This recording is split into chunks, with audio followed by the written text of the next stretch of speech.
Good afternoon and welcome to Tech Tuesday.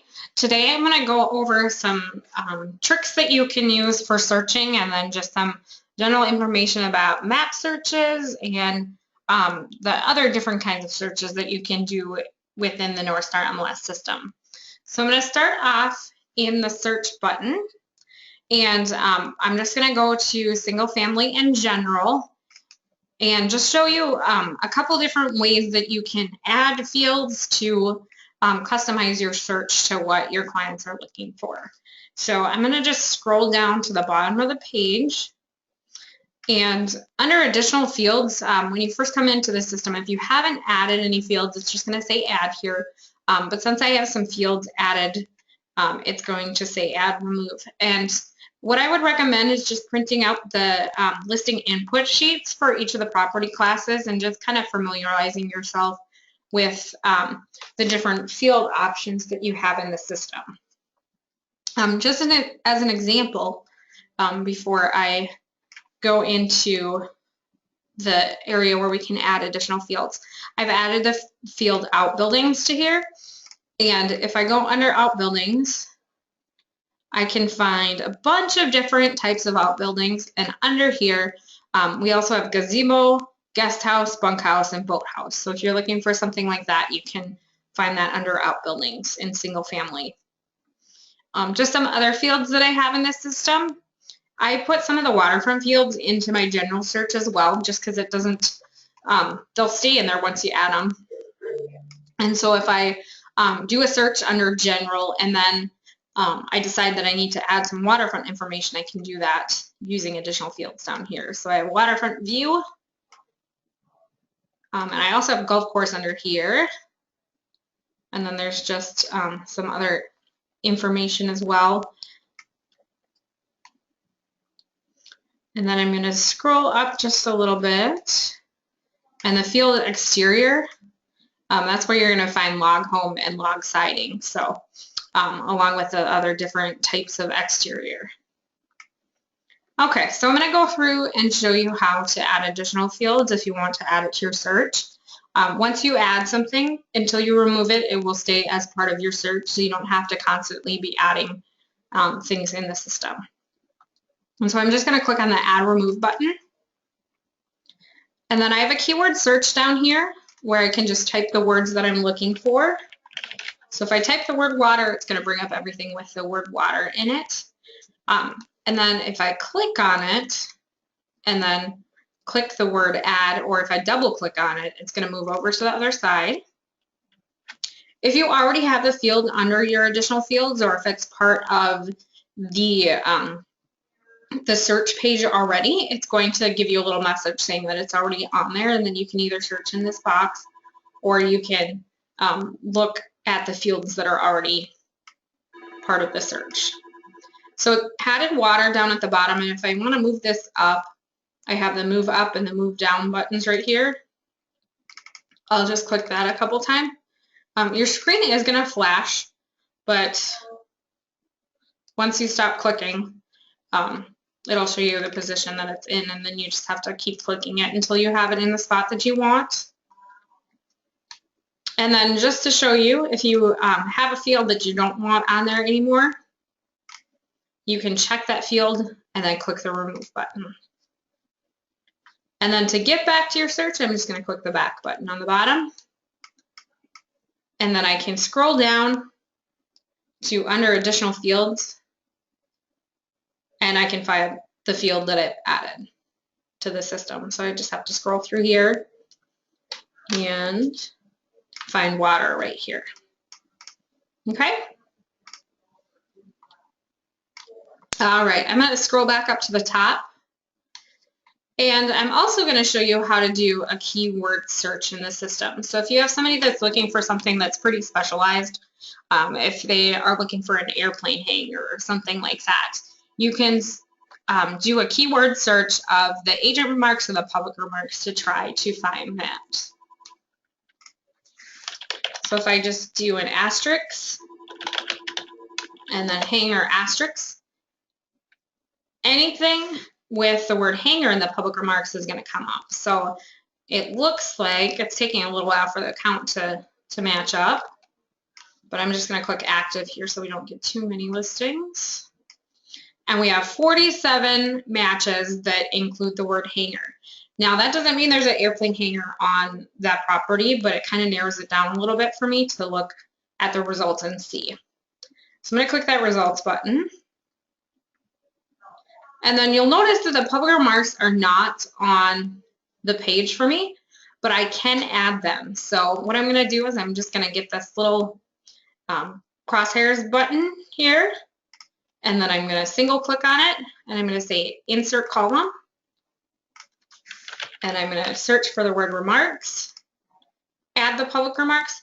Because this is a multi-line one, so we have 500 characters in the public remarks, I'm going to also wrap the text so that it's not all in one line. It's going to wrap it around to multiple lines. And then I want to auto-fit the field and click apply. And then the remarks are showing up on here. Now what I can do, because they're so long, I can actually take this and I'm going to wrap the text so I can just look through here. So I'm looking for this icon, and then I'm just going to drag and drop. And what I can do is kind of go through these.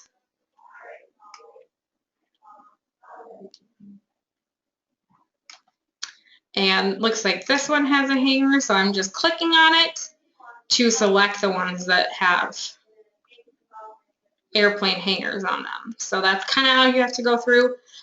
When you're doing the keyword search, it's going to pull up anything that has part of that word in it.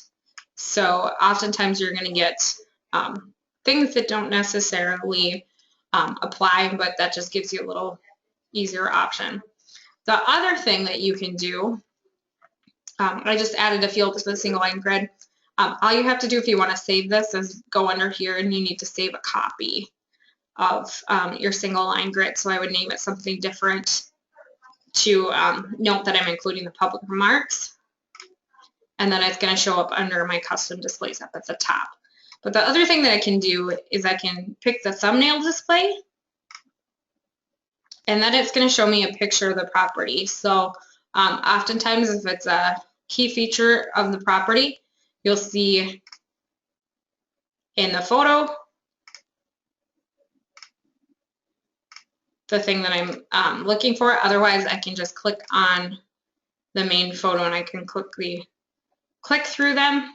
And then again, I'm just gonna, in this case, I have to click on this little checkbox right here to add it to my selected.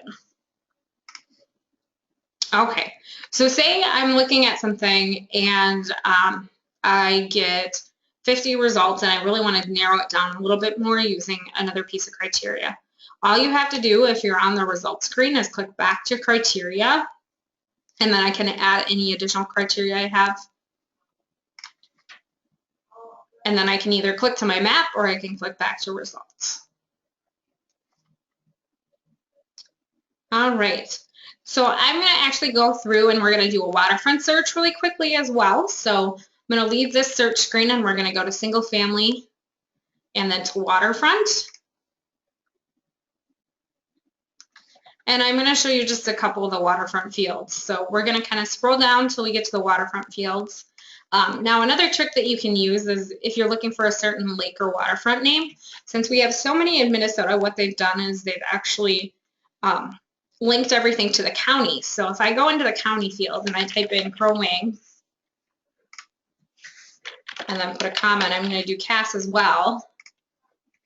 I can then come down to lake and waterfront name, and I can type in Gull, and it's only going to give me options that are either in Crow Wing or Cass or Crow Wing and Cass.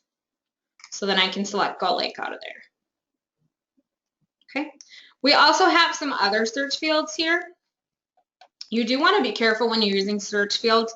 If they're not a required field, you may want to do the search with that field and then do another search without it, just so you can kind of account for individuals that may not have filled in the extra field information. So lake/waterfront type is required if someone puts in a lake name. So we can definitely search by that one if I pick lakefront. Just note with this field that you can select multiple options under there. So if it is a lakefront property that also has a river view or something like that, you may have multiple options under there. So they have given us an option for and under here as well. So if I select this, and so if I select lakefront and riverfront, it's going to show me how many listings have both lakefront and riverfront. And sometimes that count doesn't update right away, so make sure you're clicking over to the results. And to select multiple fields under here, I'm just holding down the control key. DNR lake class, this actually comes over from the DNR in the system, so this one's always going to be filled in. But some of the lakes don't have a particular class in them, or we may have a river in here, so we have a not applicable option under there. Road between waterfront and home, that one is not required. Water frontage is not required either. Lake acres and lake depth come over from the DNR as well as the DNR lake ID. And then any property that says lakefront or riverfront or has deeded access, etc., is going to have a yes lakefront or no under lakefront if it's not on a waterfront. And then we have other fields right over here. Elevation, lake bottom, elevation, feet, and then waterfront view. Those are also not required, but we do send out an email to our members if they're not filled in. And then lake chain, if someone picks a lake that is part of a chain and is assigned in the system, then it'll assign it to that chain. It'll assign the acreage, and then you can pick from the lake chain name from there as well. So that's the waterfront search. Again, like we had in the other search, I can add different fields to here. So I have outbuildings in here, so I can pick guest house, bunkhouse, or boathouse. And then let's just say active, and it'll give me 10 matches that have the criteria that I've entered in. And then I can click on the results. You'll notice that the single line grid display that I had before is still there. So if I want to make a change to that,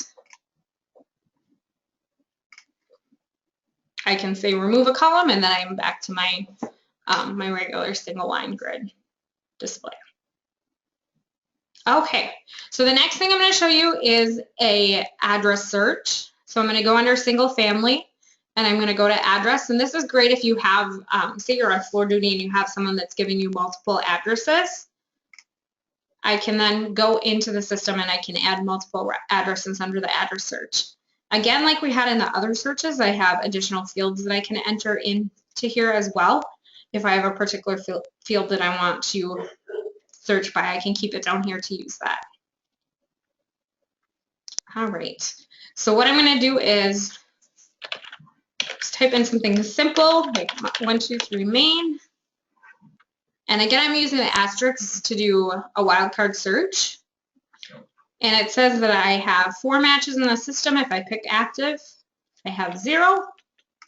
And then do be aware that if somebody calls and they see a sign on a property, you also want to do the, you also want to search under the status temporary not available for showing and pending, because those might have signs on them as well. Okay, so I have 0 matches. Let's just do main. I don't have any main streets in the system.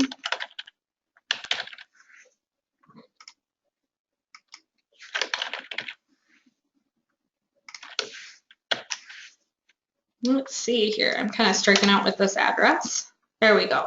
So we have, if I just do Maple Street, I have all these properties. If they know which postal city they're in or municipality, you can put that in, or you can make it broader with the county field right here.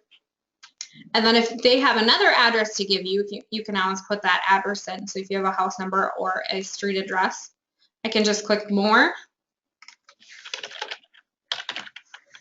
And I can type in the next one after that. And then I have street suffix if they know what type of street it is, if it's an avenue, etc. And then I have directional prefix and suffix right here, and then unit number if it's somewhere that has multiple units. Okay. One other thing that I want to show you with this is if somebody's looking for a development, let me just take that out of here. Somebody's looking for in a specific development, you can look in the development name, but if it's maybe not in there, it should be in the legal description as well, and we can do a wildcard search of the legal description. So I'm going to click Add and Remove.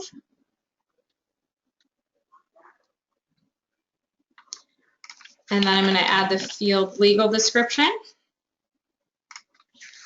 And I'm also going to add complex development subdivision name in here. Oh, it looks like it's already there, so we'll just go back.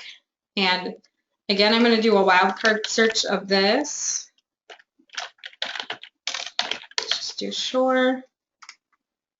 So we have 176 matches where in the complex development or subdivision name, the word Shore is there. If I want to look at them on the map, I can then click over to the map. And then I can do the same with the legal description. And it's going to give me all of the properties that have the word Shore in the legal description.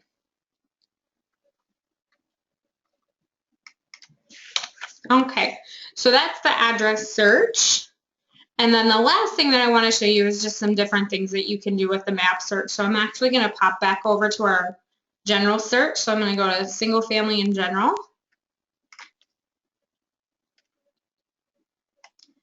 And I'm going to go through and show you with a map search how you can search for properties within a certain distance from an address. So I'm going to click on map search. And this is going to bring up my map. And what I'm going to do is, say somebody wants to be within 20 miles of their place of work. If you get the address for their workplace from them and put it into the jump to address box,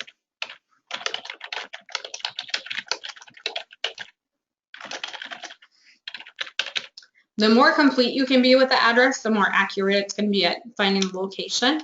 And then I'm going to click the Enter key on my keyboard, and it's going to center in on this address. So this pin right here is the address that I typed in.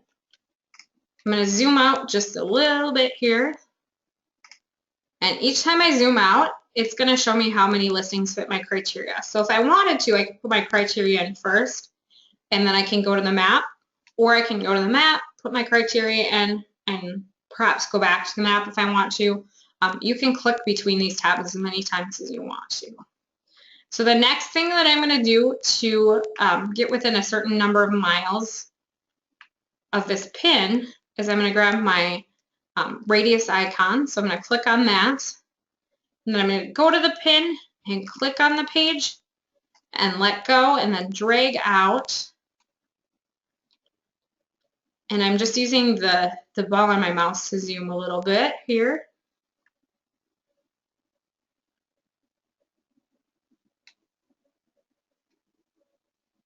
And I'm going to go within 20 miles, or as close to 20 as I can get here. Okay. And then I can kind of drag my map over, and I can either use the zoom tools on here, otherwise I was just using the roller on my mouse to zoom in and out. And now I have just this radius selected for my geography. You can put other geographies in there if they want to be within a certain zip code as well, but one or the other is going to cancel each other out. So if it doesn't fit within that map area for that zip code at all, it will not bring it into your search criteria. Really quickly, while we're on the map, I can also show you if someone doesn't want to be, say, on a highway or on a certain lake, what you can do is you can restrict your mapping area to just this certain shape and then eliminate other things. So I'm just going to draw with my polygon tool. along 371 here. I'm just going to go all the way along.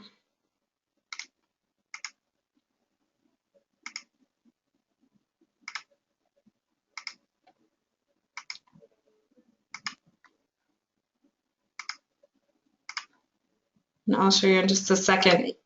If you don't get as close to the line as you want to, you can always go back and make it a different shape.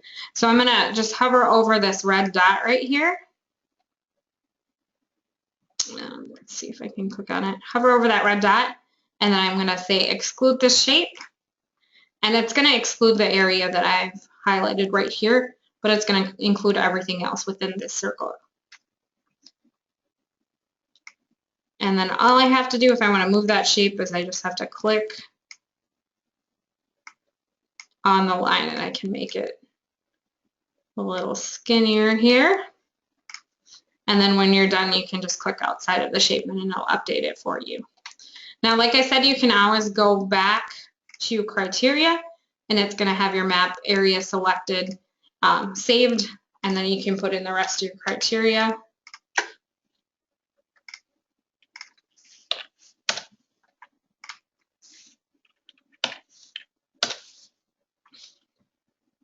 And go from there. So if we look down here, we still have 813 matches within that area that might need to update. Let's just click results and see.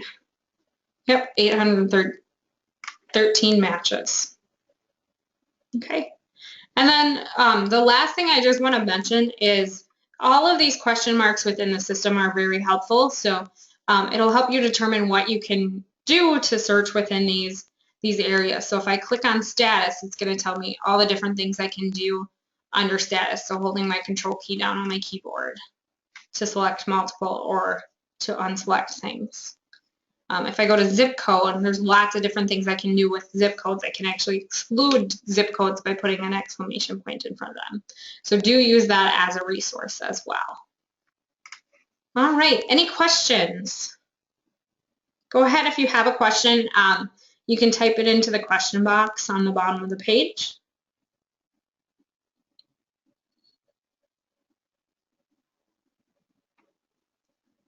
All right, and if there are no questions, thank you for joining us for Tech Tuesday.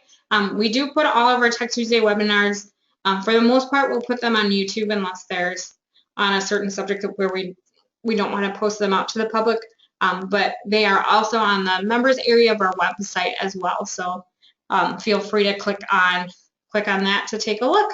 Thank you so much for joining, and let me know if you have any questions.